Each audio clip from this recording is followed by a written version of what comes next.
하늘로부터 내려온 생명의 떡이시며 세상의 어둠을 밝히시는 빛이신 예수 그리스도를 통해 우리의 근원적인 굶주림과 상실의 문제가 해결되었음을 배운 우리는 이제 그분의 세 번째 자기 선언 앞에서 구원과 안전, 그리고 소속의 문제와 정면으로 마주하게 됩니다.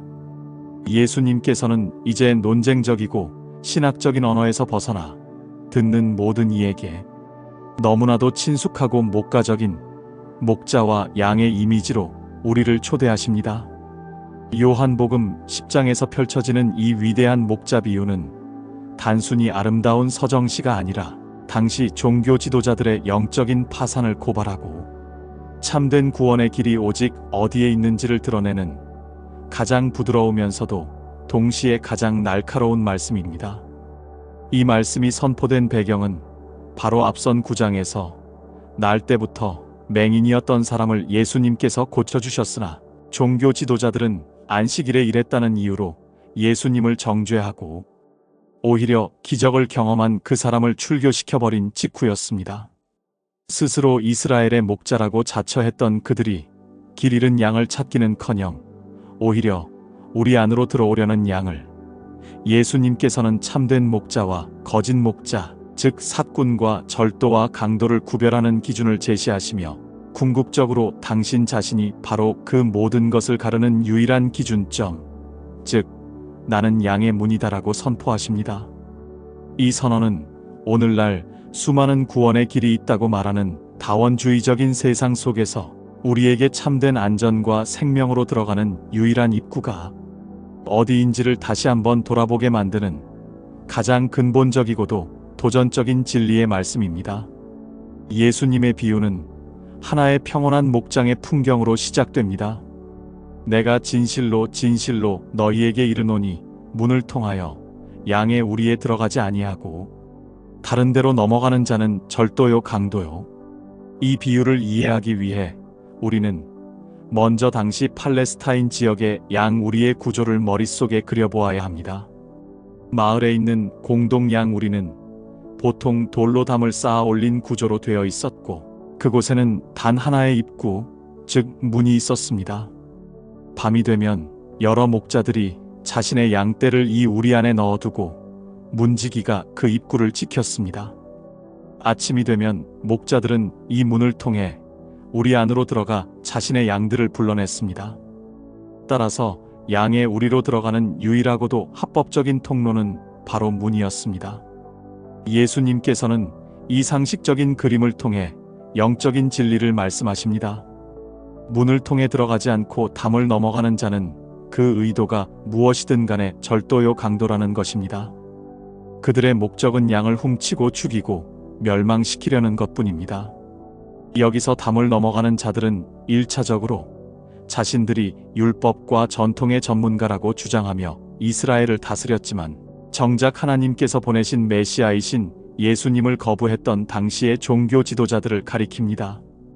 그들은 하나님의 백성에게 나아갈 수 있는 유일한 문이신 그리스도를 통과하지 않고 자신들의 종교적인 의와 인간적인 권위라는 담을 넘어 백성들을 다스리려 했던 영적인 강도들이었습니다. 20세기 신학의 거인 칼 바르트는 하나님의 자기 계시의 절대성을 강조하며 인간이 스스로의 힘으로 하나님께 도달하려는 모든 종교적인 시도는 결국 담을 넘어가는 행위와 같다고 보았습니다. 구원은 우리의 도덕적인 노력이나 신비적인 체험 혹은 철학적인 깨달음을 통해 성취되는 것이 아니라 오직 하나님께서 열어주신 유일한 문, 즉 예수 그리스도를 통해 선물로 주어지는 것입니다. 이처럼 예수님의 비유는 처음부터 구원의 유일성에 대한 강력한 선포를 그 안에 담고 있습니다. 참된 목자와 거짓 목자의 근본적인 차이는 그들이 우리에게 접근하는 방식에서부터 드러납니다. 문으로 들어가는 이는 양의 목자라 문지기는 그를 위하여 문을 열고 양은 그의 음성을 듣나니 그가 자기 양의 이름을 각각 불러 인도하여 내느니라. 참된 목자는 언제나 정당하고 공개적인 통로인 문을 통해 들어옵니다. 그리고 문지기는 그를 알아보고 기꺼이 문을 열어줍니다. 여기서 문지기는 1차적으로 구약의 선지자들이나 세례 요한처럼 메시아의 길을 예비한 이들을 상징한다고 볼 수 있으며, 더 나아가서는 진리의 영이신 성령께서 참된 목자이신 예수님을 증언하고 우리의 마음 문을 열어주시는 사역을 암시한다고 볼 수 있습니다. 참된 목자가 우리 안으로 들어왔을 때 일어나는 가장 놀라운 사건은 그가 우리를 익명의 군중으로 대하지 않고 자기 양의 이름을 각각 부른다는 것입니다. 이것은 하나님과 우리 사이의 관계가 결코 집단적이고 추상적인 관계가 아니라 지극히 인격적이고 개별적이며 친밀한 관계임을 보여주는 가장 아름다운 그림입니다. 현대 영성의 거인인 헨리 나우에는 그의 삶 후반부에서 세상의 모든 명예를 뒤로하고 지적 장애인 공동체인 라르쉬로 들어가 그들을 섬겼습니다. 그는 그곳에서 이름도 없이 지적 장애인이라는 집단으로 취급받던 이들의 이름을 하나하나 불러주며 그들 각자가 하나님의 사랑받는 고유한 존재임을 깨닫게 해주었습니다. 헨리 나우에는 이것이야말로 모든 치유와 구원의 시작이라고 말했습니다. 세상은 우리에게 끊임없이 번호와 직함, 그리고 성과라는 이름표를 붙이지만 선한 목자께서는 우리의 본래 이름, 즉 하나님께서 사랑하시는 그 고유한 이름을 불러주시며 우리를 어둠과 속박의 우리에서부터 빛과 자유의 초장으로 인도하여 내십니다. 이처럼 목자의 부르심은 단순한 호명이 아니라 우리의 참된 정체성을 회복시키고 새로운 삶으로 이끄시는 창조적인 능력의 말씀입니다. 참된 목자와 양 사이의 이 깊은 인격적인 관계는 음성이라는 매개를 통해 더욱 분명하게 드러납니다. 자기 양을 다 내놓은 후에 앞서가면 양들이 그의 음성을 아는 고로 따라오되 타인의 음성은 알지 못하는 고로 타인을 따르지 아니하고 도리어 도망하느니라. 당시 팔레스타인의 목자들은 양들을 뒤에서 몰아가는 것이 아니라 그들 앞에서 걸어가며 특유의 소리로 그들을 불렀다고 합니다. 그러면 양들은 마치 자석처럼 그 익숙하고 안전한 목자의 음성을 따라 움직였습니다. 양들이 목자를 따르는 유일한 이유는 그가 가진 힘이나 카리스마 때문이 아니라 그들이 그의 음성을 알기 때문입니다. 그리고 반대로 그들은 낯선 사람의 음성을 들으면 즉시 불안을 느끼고 흩어져 도망갔습니다. 이 비유는 우리의 영적인 분별력의 근거가 어디에 있는지를 명확하게 보여줍니다. 그것은 복잡한 신학적인 지식이나 교리적인 판단력이 아니라 매일의 삶 속에서 목자의 음성을 듣고 그분과 동행하며 형성된 친밀한 관계 그 자체에 있다는 것입니다. C.S. 루이스는 그의 저서에서 우리가 신적인 존재를 만났을 때 느끼는 감정은 단순히 두려움이나 경외감이 아니라 설명할 수 없는 친숙함과 귀소 본능이라고 말했습니다. 마치 오랫동안 잃어버렸던 고향에 돌아온 것 같은 느낌이라는 것입니다. 참된 목자의 음성은 바로 이처럼 우리의 영혼 가장 깊은 곳을 울리며 우리로 하여금 평안과 안식을 느끼게 합니다. 반면에 세상의 수많은 거짓 목자들의 음성은 아무리 달콤하고 그럴듯하게 들릴지라도 결국 우리의 영혼의 불안과 혼란 그리고 공허함만을 남깁니다. 오늘날 우리는 수많은 미디어와 정보 그리고 다양한 영적인 가르침들의 홍수 속에서 살아가고 있습니다. 이 수많은 소리들 가운데서 어떻게 참된 목자의 음성을 분별할 수 있겠습니까? 그 유일한 길은 매일 조용한 시간 속에서 그분의 기록된 말씀인 성경을 묵상하고 기도를 통해 그분과 인격적으로 대화하며 그분의 음성에 순종하는 훈련을 반복함으로써 우리의 영적인 귀를 그분의 주파수에 맞추는 것입니다. 그러나 예수님의 이 깊은 비유를 들었던 바리새인들의 반응은 어떠했습니까? 예수께서 이 비유로 그들에게 말씀하셨으나 그들은 그가 하신 말씀이 무엇인지 알지 못하니라. 그들은 당대 최고의 성경 전문가들이었고 누구보다 하나님에 대해 많이 안다고 자부했던 사람들이었습니다. 그러나 그들은 예수님의 말씀을 전혀 이해하지 못했습니다. 왜 그랬을까요? 위대한 교부 어거스틴은 인간의 지성이란 결국 사랑의 지배를 받는다고 통찰했습니다. 우리가 무엇을 사랑하느냐가 우리가 무엇을 이해할 수 있는지를 결정한다는 것입니다. 바리새인들의 마음은 자기 자신의 의와 종교적인 기득권, 그리고 사람들의 인정에 대한 사랑으로 가득 차 있었습니다. 그들의 마음 속에는 양들을 향한 참된 사랑이 없었습니다. 그렇기 때문에 양들의 이름을 부르고 그들을 위해 자신의 모든 것을 내어주는 인격적인 목자의 비유를 도저히 이해할 수 없었던 것입니다. 그들에게 있어 지도자란 군림하고 통제하는 존재이지 섬기고 희생하는 존재가 아니었기 때문입니다. 나치에 저항했던 순교자, 신학자 디트리히 보네퍼는 지적인 이해를 넘어선 순종의 중요성을 강조했습니다. 그는 오직 순종하는 자만이 믿을 수 있고 오직 믿는 자만이 순종한다고 말했습니다. 바리새인들은 예수님의 말씀에 순종할 마음이 없었기 때문에 결국 그 말씀을 믿을 수도 이해할 수도 없었던 것입니다. 그들의 이 영적인 무지함은 이제 예수님으로 하여금 더 이상 비유가 아닌 직접적이고도 충격적인 자기 선언을 하시도록 이끌어갑니다. 그리고 그 선언의 중심에는 바로 문이라는 이미지가 자리 잡고 있습니다.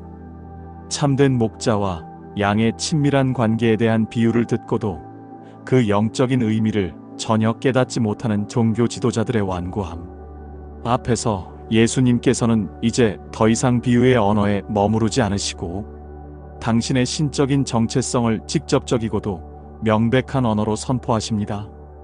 그러므로 예수께서 다시 이르시되 내가 진실로 진실로 너희에게 말하노니 나는 양의 문이라.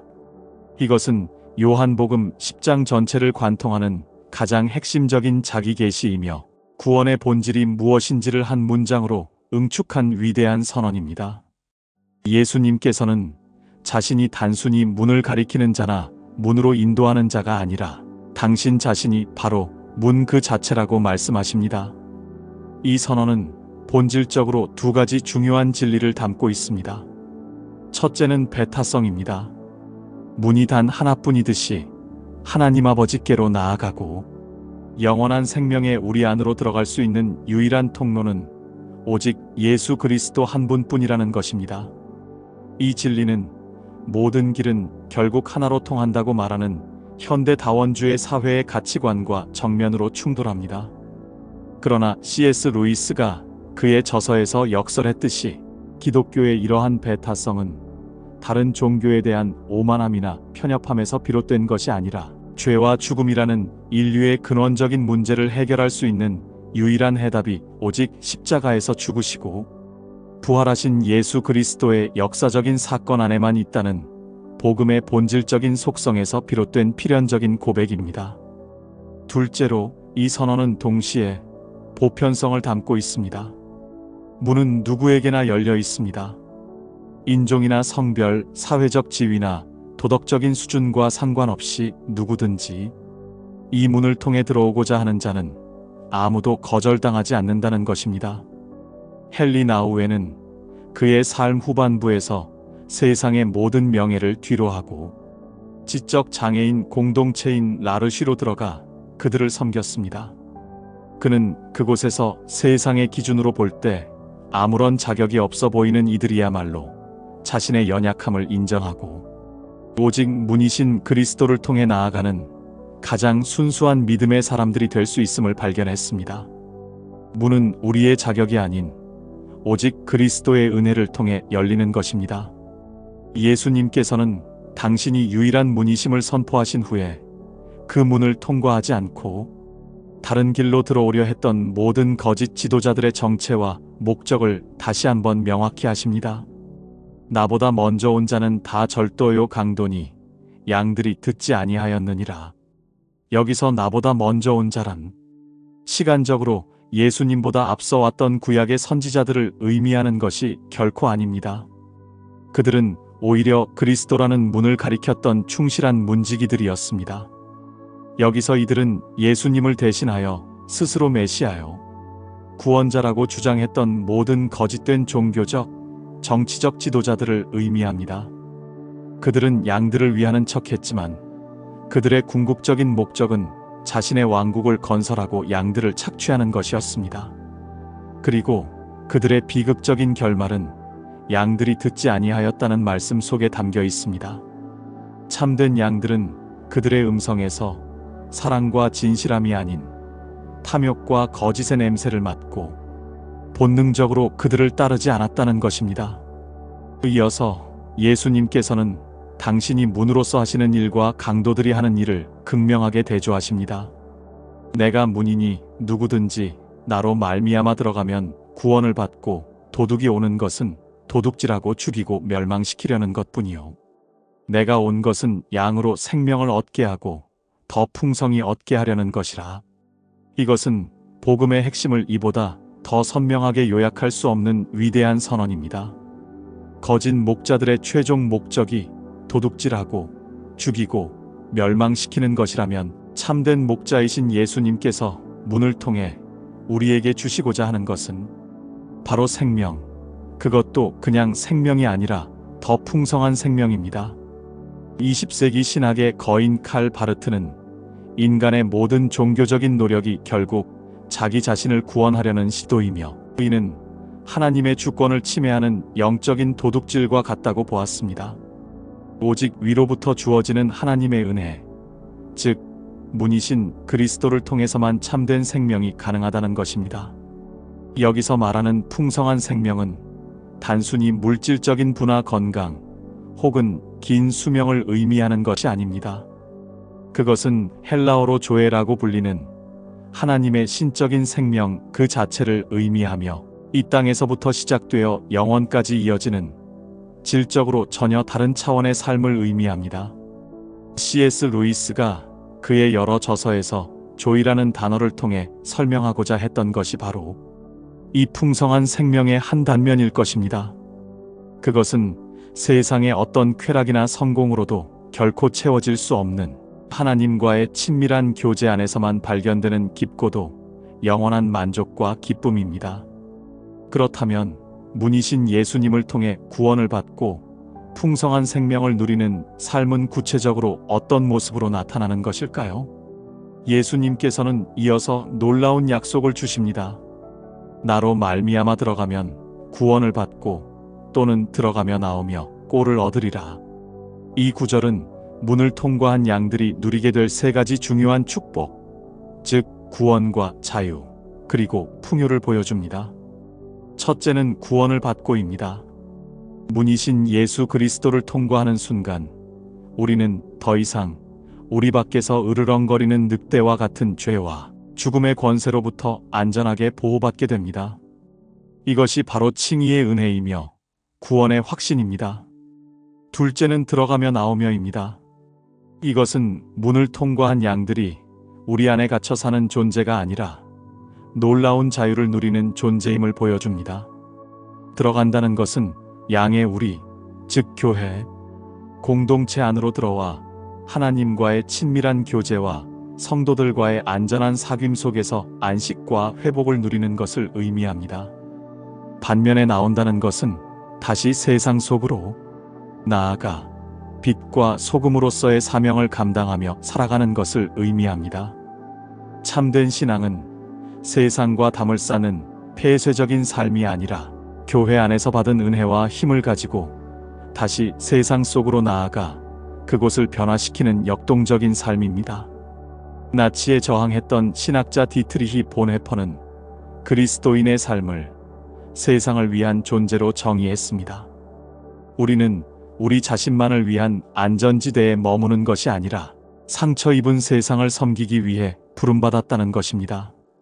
이처럼 문이신 예수님은 우리에게 안전한 안식처인 동시에 세상으로 나아가는 자유로운 출구가 되어 주십니다. 셋째는 꼴을 얻으리라입니다.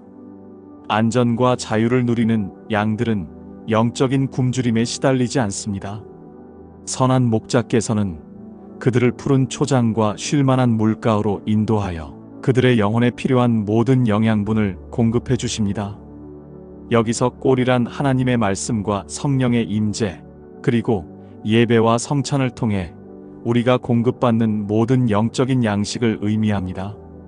위대한 교부 어거스틴은 인간의 마음이 하나님 안에서 쉼을 얻기까지는 결코 평안이 없다고 고백했습니다. 문이신 예수님을 통해 들어가는 삶이야말로 우리의 모든 영적인 방황을 끝내고 참된 만족과 풍요를 누리게 되는 유일한 길인 것입니다. 결론적으로 나는 양의 문이다라는 예수님의 세 번째 자기 선언은 혼란스러운 세상 속에서 참된 구원과 안전, 그리고 풍성한 삶을 찾고 있는 모든 영혼을 향한 가장 명확하고도 자비로운 초대장입니다. 이 세상에는 수많은 문들이 우리를 유혹합니다. 성공의 문, 쾌락의 문, 지식의 문, 그리고 스스로의 의를 쌓는 종교의 문까지. 그 모든 문들은 겉보기에는 화려하고 넓어 보이지만 그 끝은 결국 도둑질하고 죽이고 멸망시키는 것으로 귀결될 수밖에 없습니다. 왜냐하면 그 문들은 모두 인간의 교만과 욕망이라는 무너질 기초 위에 세워져 있기 때문입니다. 그러나 예수님께서는 당신 자신이 바로 하나님 아버지께로 나아가는 유일한 문이라고 선언하십니다. 이 문은 좁아 보일 수 있습니다. 이 문으로 들어가기 위해서는 나의 모든 교만과 자기 의를 내려놓고 오직 십자가의 은혜만을 의지하는 겸손이 필요하기 때문입니다. 그러나 이 문을 통과하는 모든 사람은 죄와 죽음의 위협으로부터 영원한 구원을 얻고 율법의 속박에서 벗어나 참된 자유를 누리며 그 영혼에 필요한 모든 것을 공급받는 풍성한 생명을 누리게 될 것입니다. 헨리 나우에는 그의 마지막 생애를 통해 우리의 가장 큰 소명은 성공하는 것이 아니라 하나님의 사랑받는 자녀로서 살아가는 것임을 깊이 깨달았습니다. 문이신 예수님을 통과한다는 것은 바로 이 정체성을 회복하는 것입니다.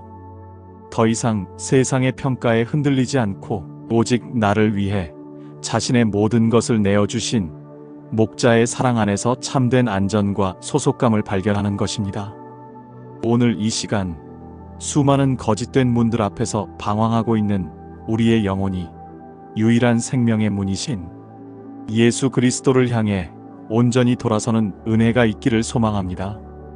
그 문을 통과할 때 비로소 우리의 길고 긴 영적인 방황은 끝이 나고 참된 목자의 품 안에서 영원한 안식을 누리게 될 것입니다. 우리의 유일한 구원의 문이 되시는 하나님 아버지, 오늘 말씀을 통해 세상의 수많은 넓은 문들 속에서 오직 예수 그리스도만이 저희를 생명으로 인도하는 유일한 문이심을 다시 한번 깨닫게 하시니 감사합니다. 저희는 너무나 자주 저희 자신의 노력과 의로움이라는 담을 넘어 스스로 구원에 이르려 했던 어리석은 자들이었음을 고백합니다. 저희의 모든 교만과 불신앙을 용서하여 주시옵소서. 이제 저희의 모든 기대를 내려놓고 오직 문이신 예수 그리스도의 십자가 공로만을 의지하여 주님 앞에 나아갑니다. 저희를 받아주시고 죄와 죽음의 모든 위협으로부터 안전하게 지켜주시옵소서. 주님 안에서 참된 안식과 자유를 누리게 하시고 날마다 주님께서 공급하시는 생명의 꼴을 먹으며 풍성한 삶을 살아가게 하여 주옵소서. 그리하여 저희의 삶이 아직도 문 밖에서 방황하는 다른 영혼들을 유일한 구원의 문이신 주님께로 인도하는 거룩한 통로가 되게 하여 주옵소서. 이 모든 것을 예수님의 이름으로 기도드립니다. 아멘. 이 영상이 도움되셨다면 구독과 좋아요 부탁드립니다.